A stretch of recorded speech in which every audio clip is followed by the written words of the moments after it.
On arrive à une période un peu cruciale du championnat, donc c'est le début des playoffs. Pas crucial par rapport au nombre de matchs joués, parce que je pense que dans le début de l'année, soit août, septembre, octobre, novembre, on joue autant de matchs, si pas plus. Ici, on va en avoir 10 matchs en cette semaine, mais par l'importance des playoffs en Belgique. La base, ça reste l'alimentation, l'entraînement et le repos. Ça, c'est le trio qui permet à un joueur de foot d'aller très loin et de tenir toute sa saison. Mais l'avantage en prenant des compléments alimentaires, c'est justement de pouvoir récupérer plus vite pour éviter surtout les courbatures. Parce qu'il faut savoir qu'après un match, on a souvent 24 voire 48 heures de douleurs musculaires et articulaires et on doit rejouer déjà le surlendemain. Ici, en prenant un milkshake juste après, puis encore une boisson de récup, c'est clair qu'on peut refaire un match à 100% dès le lendemain. Donc quand on est en DA, on n'a pas le choix. Il faut se faire aider de façon naturelle avec des compléments alimentaires. Par rapport à l'alimentation, je pense qu'on essaie de faire attention avec tout le monde pendant toute l'année. En période de playoff, on fait un peu plus attention. Ça veut dire qu'on est plus derrière les joueurs pour tout ce qui est compléments alimentaires et toutes les boissons de récupération. Donc on a la chance ici au Standard de Liège d'avoir un partenariat avec la firme W-Cup qui nous permet de fournir toute l'équipe, que ce soit l'équipe pro, que les jeunes ou aussi la cellule féminine, en produits de récupération.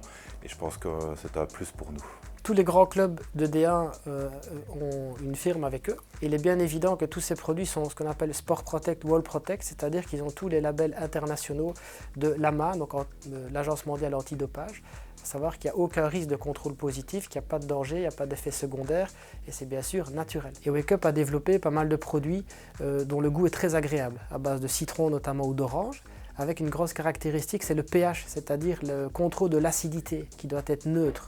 Sans quoi on risque des troubles digestifs ou des troubles musculaires. C'est vraiment à la pointe dans le cyclisme, aussi dans les sports d'endurance à la base.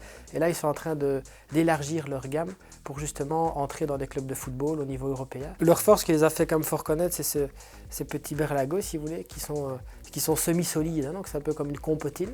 Donc d'habitude, soit c'est liquide, soit c'est solide. Ici, on est un peu entre les deux. Donc c'est assez agréable. Ça change un peu comme une compote. Ça peut se prendre sur le vélo. Et ça peut se prendre aussi dans le vestiaire. Donc ça, c'est pas mal. Sinon, le grand classique, ça reste ceci. Donc c'est des boissons isotoniques de l'effort, différents goûts, avec en fait 4 types de sucres.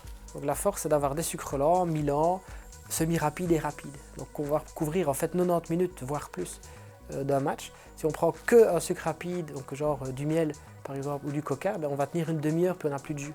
Ici, l'avantage, c'est d'avoir une courbe glycémique beaucoup plus prolongée. Et donc un mélange comme si on mangeait des pâtes, en fait, avec en même temps boire un Aquarius ou un coca, un Wake Up, et alors de rajouter par exemple un dessert. Donc c'est très complet comme couverture glucidique.